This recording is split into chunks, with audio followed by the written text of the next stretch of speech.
Filipenses capítulo 1, versos 1 y 2, dice así: Paulo y Timoteo, servos de Cristo Jesús, a todos los santos en Cristo Jesús, inclusive bispos y diáconos que viven en Filipos. Graça e paz a vosotros, de parte de Deus, nosso Pai, e do Senhor Jesus Cristo. Antes de continuar, quero lhes dizer uma coisa. Outro dia eu estava viajando com um jornalista famoso deste país, muito conhecido na televisão. Estávamos indo de São Paulo para Brasília, ele estava sentado ao meu lado, começamos a conversar, e eu me identifiquei como pastor. E ele me fez uma pergunta, porque ele é ateu, e ele não esconde o fato de ser ateu, não acredita em Deus, não acredita no diabo, não acredita em nada, não acredita na Bíblia.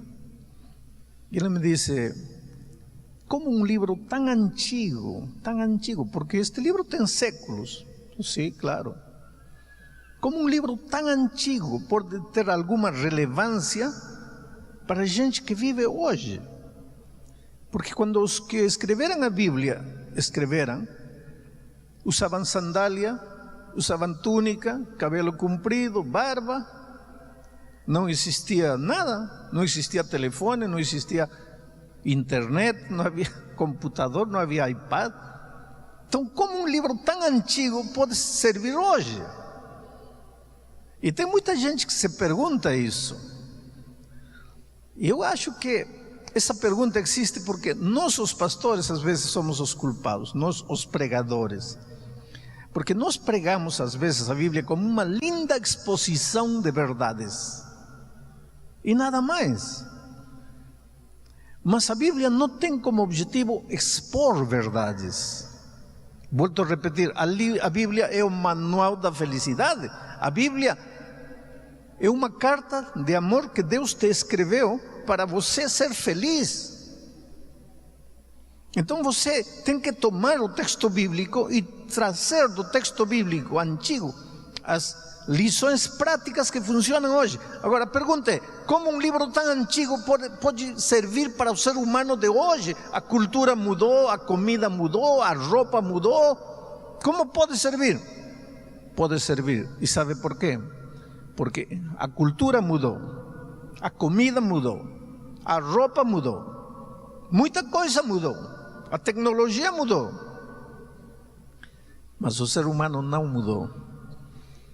O ser humano dos tempos bíblicos, os medos do ser humano dos tempos bíblicos, continuam sendo os medos do ser humano de nossos tempos. O egoísmo que destruía a vida dos homens daquele tempo é o mesmo egoísmo que destrói a vida dos homens hoje. Os problemas que os lares enfrentavam naqueles tempos são os mesmos problemas que os lares enfrentam hoje. Então, pode ter mudado a cultura, mas o coração humano não mudou. Portanto, as verdades eternas da palavra de Deus servem para hoje.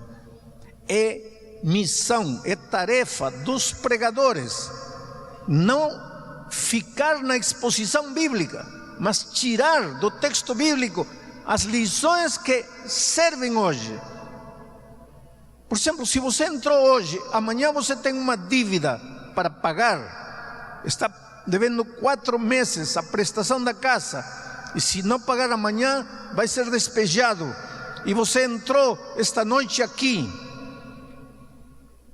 esperando uma resposta divina para o drama que você está vivendo, e eu perco 1 hora na exposição bíblica sem mostrar para você como é que Deus vai ajudar você a resolver o drama que está vivendo agora. Então eu, como pregador, não cumpri com a minha missão. A pregação não é uma bela exposição de teologia, nem uma obra maravilhosa de retórica, de oratória. Quando eu elaboro a minha mensagem, eu estou pensando em você. Agora você vai dizer, como você me conhece? Não, eu não conheço você, mas eu me conheço. E você não é diferente de mim. Os medos que eu tenho são os medos que você tem. As ansiedades que você tem também se abrigam em meu coração. Eu também sou esposo, eu também sou pai, eu também me enfermo, eu também preciso comprar pão. Eu não sou diferente de você. Então eu tento procurar no texto bíblico as respostas para a minha vida. E eu descobri que as respostas que eu acho na Bíblia para mim são respostas que valem para você. Então, dito isto, vamos entrar no texto bíblico. O texto bíblico começa dizendo assim: Paulo e Timóteo, servos de Jesus Cristo, escrevem a todos os santos em Cristo Jesus, inclusive bispos e diáconos que vivem em Filipos. Paulo escreve aos santos que vivem em Filipos, aos santos em Cristo Jesus. Aqui vem o primeiro pensamento. Só existe uma maneira de ser santo: estar em Cristo Jesus. Quando você pensa em santidade, não pense em boa conduta, não pense em bom comportamento, não pense naquilo que tem que fazer, que não tem que fazer. Quando você pensa em santidade, pense em Jesus Cristo. Você é santo na medida que estiver em Cristo Jesus. A vida cristã é relacionamento com Cristo. Se você deseja ser um cristão, o primeiro passo é apaixonar-se por Jesus, relacionar-se com Ele, viver com Ele. Jesus tem que ser o primeiro e o último na sua vida. Por isso que eu digo que quem melhor entende o que é ser cristão são os jovens, especialmente os jovens apaixonados. Porque quando você está apaixonado por alguém, acorda, a primeira imagem que vem é a noiva. Come, na noiva. Trabalha, a noiva. Estuda, a noiva. Passa por uma vitrine, vê uma roupa, a noiva. Chega à noite, dorme, a noiva. O dia que você chegar abre os olhos, Jesus, come, Jesus, compra, Jesus, caminha, Jesus, trabalha, Jesus, dorme, Jesus, você chegou a ser cristão. Se você não chega a esse ponto, você é apenas um membro de igreja. E se você é um membro de igreja, o seu afã, a sua preocupação vai ser que ninguém me veja fazendo algo errado para que não me disciplinem. Mas se você está apaixonado por Jesus, você não vai viver em função dos seres humanos, você vai viver em função de um amor maravilhoso. Você precisa se apaixonar por Cristo. Porque quando uma pessoa ama a outra, o que mais quer é ver a outra pessoa feliz. Aí você descobriu o que é vida cristã. Santo, desde o ponto de vista bíblico, não é aquele que não peca. A palavra santo, na linguagem grega, quer dizer separado. Vamos dizer que eu pego esta folha e a separo.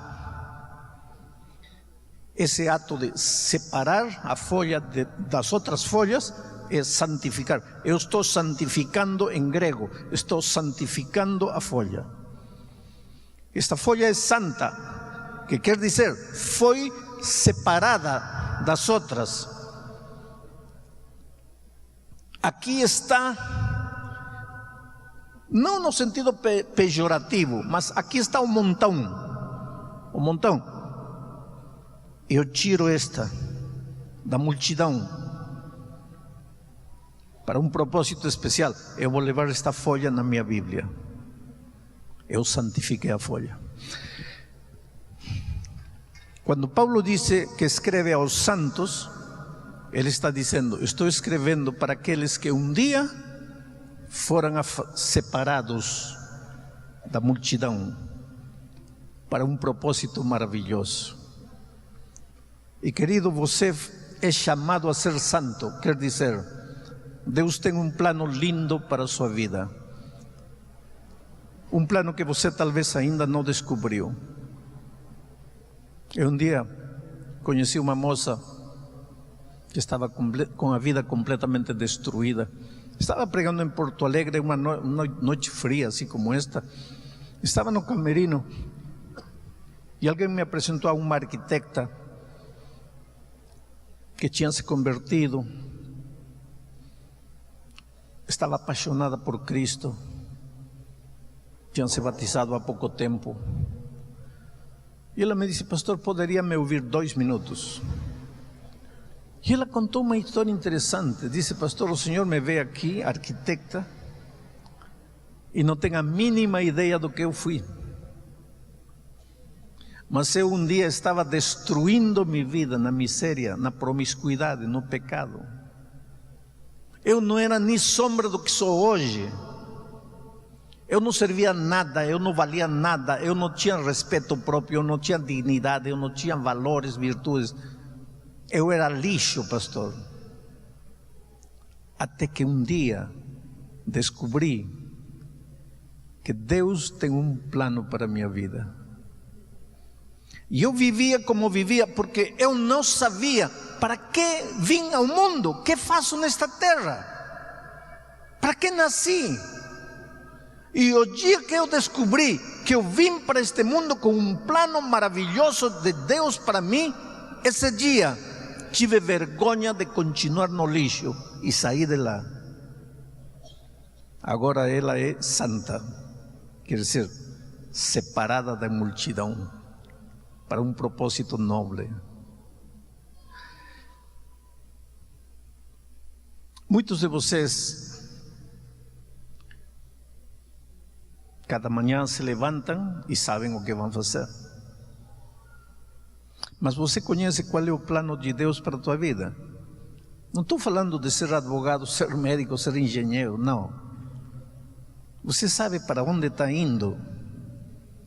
Você tem certeza de olhar para o futuro assim, mas sem medo. Saber que é um plano glorioso para a sua vida. E mesmo que neste momento as coisas estão escuras na sua volta, você não enxerga a saída. Está vivendo um drama, está vivendo um problema, parece que está tudo errado, nada dá resultado, mas você sabe que você está indo para lá, e que tudo isto é acidente de percurso, e que tudo isto vai passar, porque tem um plano divino para você esperando lá. Isso lhe dá sustento à tua vida, isso lhe dá sentido à tua vida, isso lhe dá plenitude à tua vida. E Deus quer que você viva desse jeito. Por isso Jesus um dia disse: eu vim para trazer vida, e vida abundante, vida exuberante, vida plena, vida com sentido. Mas para isso você tem que ter certeza de que você é santo, você é escolhido, você é separado da multidão, você é especial, seu corpo é especial, sua vida é especial. Você não tem o direito de malgastar a coisa bela que você é na miséria deste mundo. Você é precioso para Deus. E é essa certeza interior que vai te impulsionar a abrir as asas e voar para os horizontes sem fim que Deus tem preparado para você. Mas a parte central da minha mensagem vem no versículo 2, quando Paulo diz assim: graça e paz a vosotros de parte de Deus, nosso Pai, e do Senhor Jesus Cristo. Graça e paz. Paulo em Romanos 5:1 diz assim: justificados pois para com Deus temos paz. Justificados pois temos paz. Agora Paulo escreve aos Filipenses e diz: o primeiro que desejo para vocês é paz. Por quê? Quando você se torna cristão, quando você entrega o coração a Jesus, o primeiro que Jesus te dá, a primeira coisa que Jesus te dá é paz. Por que paz? Porque quando Adão e Eva caíram no pecado, o primeiro sentimento negativo que o inimigo colocou neles foi o medo, que é contrário da paz. É como se o inimigo, ao colocar medo no coração deles, tivesse dito assim: pronto, se eu colocar medo no coração deles, já não preciso me dar o trabalho de fazer nada, porque o medo sozinho vai destruir eles. E é verdade, o medo paralisa, o medo te desintegra, o medo não te deixa avançar, não te deixa crescer, não te deixa aprender. Você sabe que a vida é aprendizagem. Não tenha medo de aprender, porque aprender é viver. O dia que você para de aprender, já não vive. Os mortos não aprendem, os vivos aprendemos. Uma das coisas boas que os vivos temos é que aprendemos. Mas você sabe o que é aprender? Aprender é tirar o pé do terreno seguro e pisar no terreno que você não conhece. Porque o que você conhece, isso é o que é seguro. Mas o desconhecido, isso é aprendizagem. Eu vou conquistar nova terra, eu vou entrar num território que não conheço, eu vou aprender. Por que o ser humano não quer aprender? Por que tem medo de aprender? Porque aprender é doloroso, porque aprender é arriscado, porque aprender é mergulhar em águas profundas e desconhecidas. Porém, aprender é viver. E se você não aprende, não vive. Ou vive limitadamente, não vive a vida exuberante. Não tenha medo de aprender. Mas o medo não te deixa aprender. O medo te paralisa, o medo te amarra, o medo te escraviza. Você não consegue sair. Você sabe que 98% dos problemas que vivemos tem sua origem no medo. Você não arruma emprego não porque tem crises, mas porque você tem medo. Você vai me dizer: pastor, não, o que é isso? Eu não tenho medo, o problema é a crise, não tenho emprego. Não, querido, o problema é o medo. E vou te provar. Amanhã você vai fazer uma entrevista de emprego. A primeira coisa que vai fazer quando chega para a entrevista é dar a mão, cumprimentar. Entrega essa mão suada, molhada. Já perdeu o emprego. Pastor, mas que culpa tenho eu? Não, e por que sua tua mão? Medo. Você sabe que tem gente que vive com medo, medo da própria vida. Você sabe que tem gente que não se sente digna de viver. Caminham pela vida como se o mundo todo lhe estivesse fazendo um favor. Eu te digo uma coisa: quando você arruma emprego, o que o patrão vai te dar cada final de mês? Dinheiro. E em troca desse dinheiro que ele vai te dar uma vez por mês, o que você vai dar para ele 30 dias por mês? Vida. Seu talento, sua força, sua energia, suas ideias. E o que o patrão vai te dar? Dinheiro. Coloca na balança, o que pesa mais? Dinheiro ou tua vida? Então me diga, quem está fazendo favor a quem? E por que você então vai a procurar emprego pensando no seu coração: tomara que me dê? Como que tomara que me dê? Você vai fazer um favor a ele. Por que você vai sentir indigno? Mas o medo. O medo por que um homem grita com a esposa? Medo. Quando numa discussão um começa a gritar, para de defender suas ideias e começa a se defender a si mesmo. Lembra disso? Quando numa discussão um deles começa a gritar, para de defender suas ideias, começa a se defender a si mesmo. O medo faz gritar. O medo. Então, um ser humano com medo não é feliz. Não é feliz na vida familiar, não é feliz na vida financeira, não é feliz. Outro dia, eu estava conversando com um homem que bateu no garoto de 5 anos, no seu filho. Ele disse que castigou, bateu. Só que depois de bater, ele descobriu que ele estava errado e o filho de 5 anos tinha razão. E ele veio falar comigo porque todo mundo dizia para ele: pede perdão a teu filho. Mas ele disse: se eu pedir perdão, perco a autoridade. Tem medo de quê? De dizer que um garoto de 5 anos, nesse quesito, sabe mais do que você de 40 anos?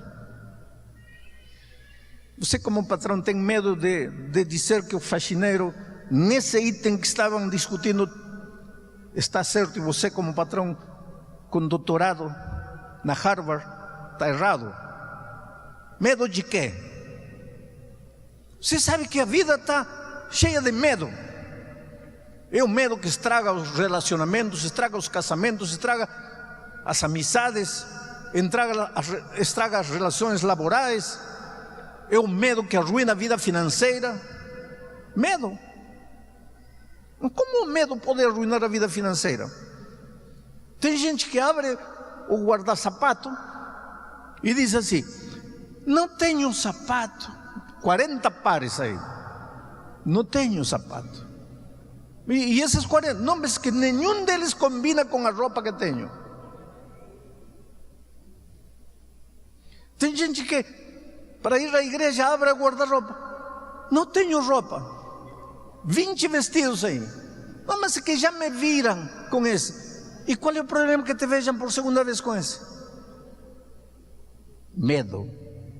Medo de quê? Que pensem que não tenho dinheiro para comprar outra roupa. Você já viu que você vive em função do medo? E aí tira o cartão de crédito, e quando chega a hora de pagar, você está sorrindo, mas me diz se a vida não é isso.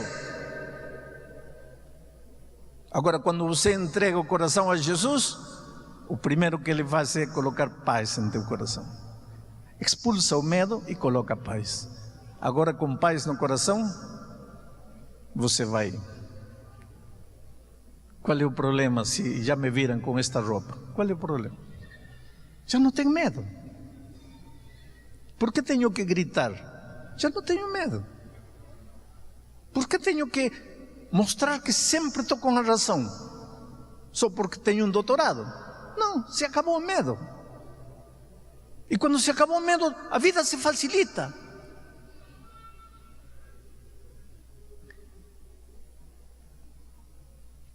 Para entender o que estou falando, assiste um jogo de futebol.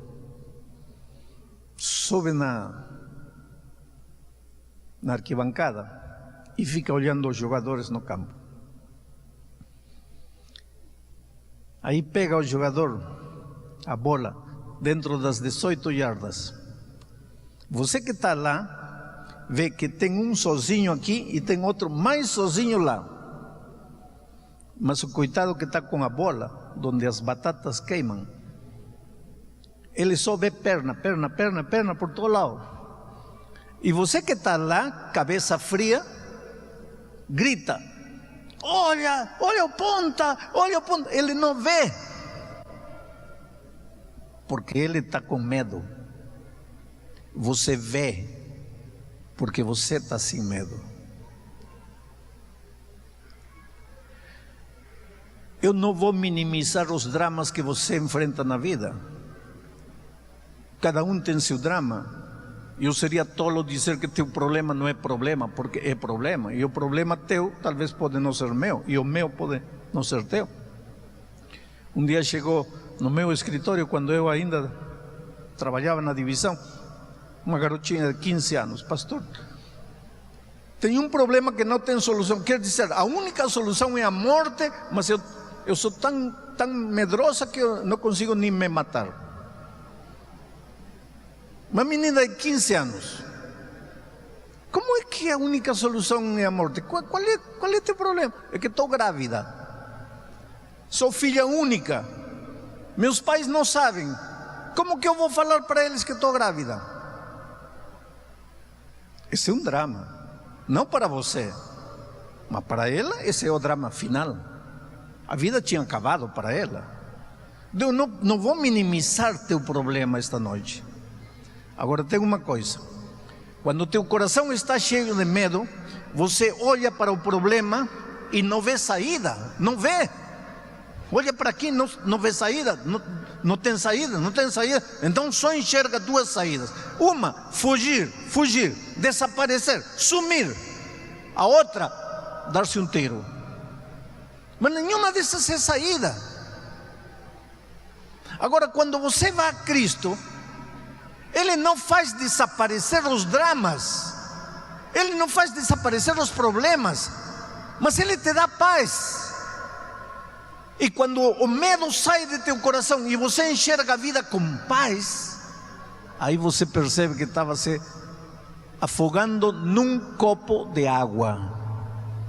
Você já pensou o que quer dizer a expressão afogar-se num copo de água? Querido, afogue-se no mar, afogue-se na lagoa, afogue-se na piscina, afogue-se no rio, afogue-se no chuveiro, afogue-se na tina, mas num copo de água. Mas é que quando teu coração está com medo, você não enxerga a saída. Agora eu te digo em nome de Deus, seja qual seja o drama que você está vivendo, tem solução. Mas pastor, me diga, não, eu não vou te dizer o problema. Vê a Jesus, entrega teu coração a Jesus, renda-se a Jesus. Ele vai expulsar o medo de teu coração, vai colocar paz, e com paz você vai ver os mesmos problemas de outra perspectiva, e você vai perceber que estava se afogando num copo de água.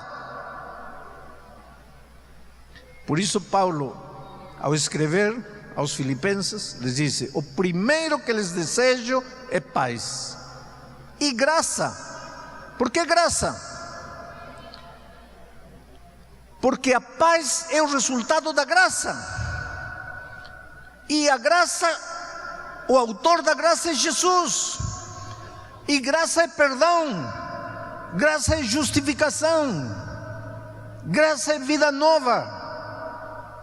Perdão. Um coração culpado não pode ser feliz. Todos nós carregamos no fundo do coração o instinto de culpabilidade, de culpa. Os psicólogos chamam culpa existencial, culpa de ser, culpa de estar vivo. Você não fez nada, mas tem culpa, se sente culpado. Quero fazer uma experiência, olha para qualquer um e olha assim sério e fala: olha, quero falar um minuto contigo depois de terminar a reunião. E depois observa ele, já não tem mais paz. Você vai ver ele todo nervoso. Ele não fez nada, mas ele começa a pensar: o que terei feito? Por que quer falar comigo? Mas não fez nada. E por que se sente culpado? Os psicólogos chamam a isso culpa existencial. E um coração sem paz, um coração com culpa, um coração com medo, um coração que não foi banhado na graça, não tem jeito de ser feliz. Você pode enfrentar o drama que queira, pode alcançar na vida dinheiro, poder, fama, aplausos, glória, o que você quiser, mas se não tiver paz em seu coração, nunca vai ser um vitorioso, sempre vai ser derrotado e vai esconder suas derrotas por trás da roupagem da do autoritarismo, da prepotência, do orgulho. E tudo isso acabaria se você fosse a Jesus e lhe entregasse o coração. Eu estava vindo um dia da Austrália para aqui, para o Brasil, e parei um dia em Bangkok, na capital de Tailândia. Naquele tempo a Varig ainda existia. E meu voo de Bangkok para São Paulo era para Varig, era pela Varig, a Varig só chegaria no dia seguinte. Fiquei um dia em Bangkok. Peguei um táxi e falei para o taxista, me leva num hotel no centro da cidade. E entrei no táxi, fomos indo. E ele me disse: de onde você vem? Falei: eu venho de Sydney, da Austrália. E está indo para onde? Estou indo para São Paulo, Brasil. E o que você está fazendo aqui? E eu não estava fazendo nada em Bangkok. Em realidade, eu estava de passagem. Eu estava esperando o meu voo para São Paulo. Mas interessante a pergunta dele: o que você está fazendo aqui? E eu acho que Deus inspirou a resposta, porque eu olhei para ele e disse: olha, eu vim aqui só para dizer para você que Deus te ama. Que? Eu vim aqui só para te dizer que Deus te ama e que não importa o que você tenha feito na vida, hoje, se você entregar o coração a Jesus, pode nascer de novo. O quê? Falei: isso. Você me perguntou: o que eu estou fazendo em Bangkok? Eu não estou fazendo nada, eu vim só para te dizer isso. Mas não é possível. Pois é isso. O homem começou a ficar nervoso e me disse: você não é policial? Não. O que você é? Falei: eu sou um pastor. O que é um pastor? Esqueci que estava em Tailândia. É interessante que nós pensamos que o mundo todo é cristão, quando o cristianismo no mundo é um grãozinho de areia. Diante da humanidade, o cristianismo não é nada. A massa da população mundial está nessa região lá. E jamais muitos ouviram falar sequer que Jesus existe. O que é pastor? Falei: eu sou uma espécie de sacerdote. Trabalho para Deus. Sou um servo de Deus. E vim em nome de Deus para te dizer que não importa o que você tenha feito, hoje você pode começar uma nova vida. Ele me disse: olha, fala em sério, você não é policial? Falei: não, eu sou um pastor.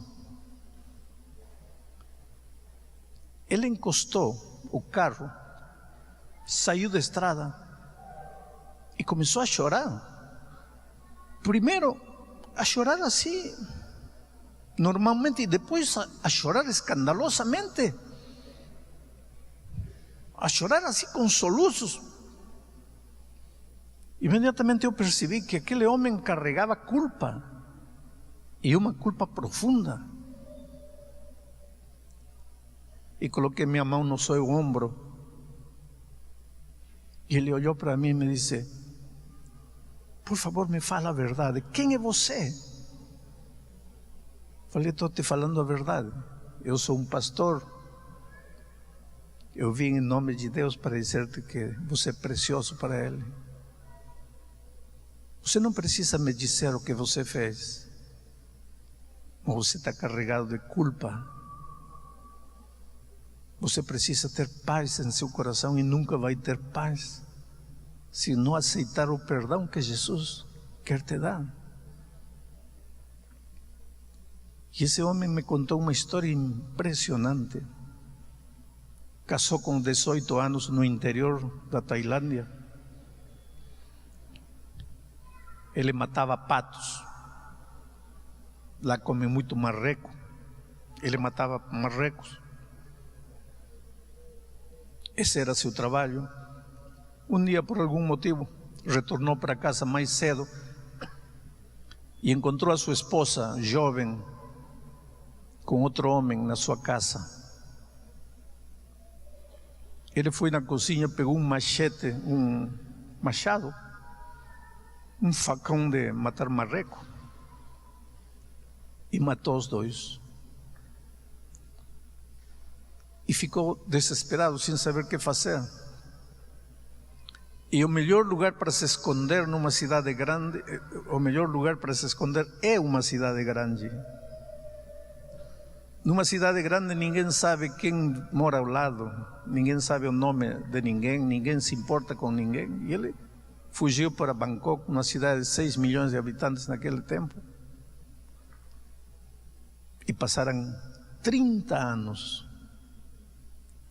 Lá ele casou-se de novo, tinha 3 filhos lindos, aprendeu a falar um pouco de inglês, era taxista e fazia serviço no aeroporto.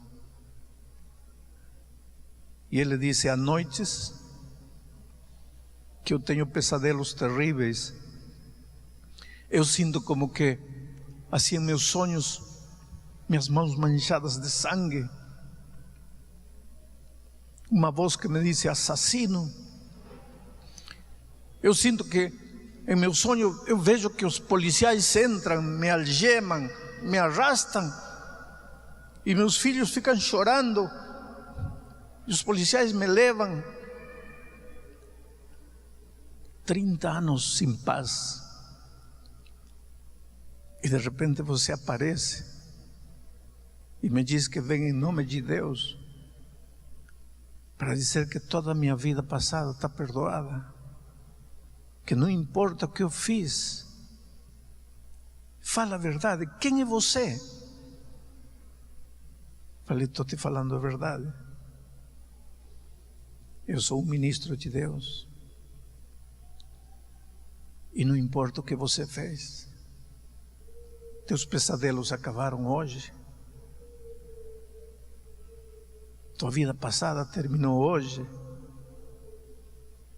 O que preciso fazer? Nada. Porque é graça, é grátis, não se paga nada. É só abrir o coração e dizer: Senhor, preciso de Ti, me perdoe. Ele me deixou no hotel, me disse: a que hora vai no aeroporto amanhã? Às 4 da tarde, eu vou te pegar. Às 4 da tarde ele esteve aí, me levou para o hotel. Era um homem diferente, era um homem que sorria, era um homem que refletia paz em seus olhos. E quando me deixou no aeroporto, eu sabia que talvez eu nunca mais veria ele nesta vida. Mas eu deixei um homem que tinha recebido em seu coração graça e paz. E é isso que Paulo disse aos Filipenses. Antes de escrever a carta, disse: quero desejar-lhes graça e paz. Querido, te digo uma coisa: você é precioso para Deus.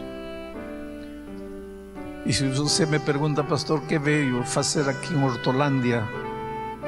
Não vim pregar 5 noites. Eu vim para dizer para você, em nome de Deus: filhos, teus pecados te são perdoados. Esquece o passado. Para de viver com medo.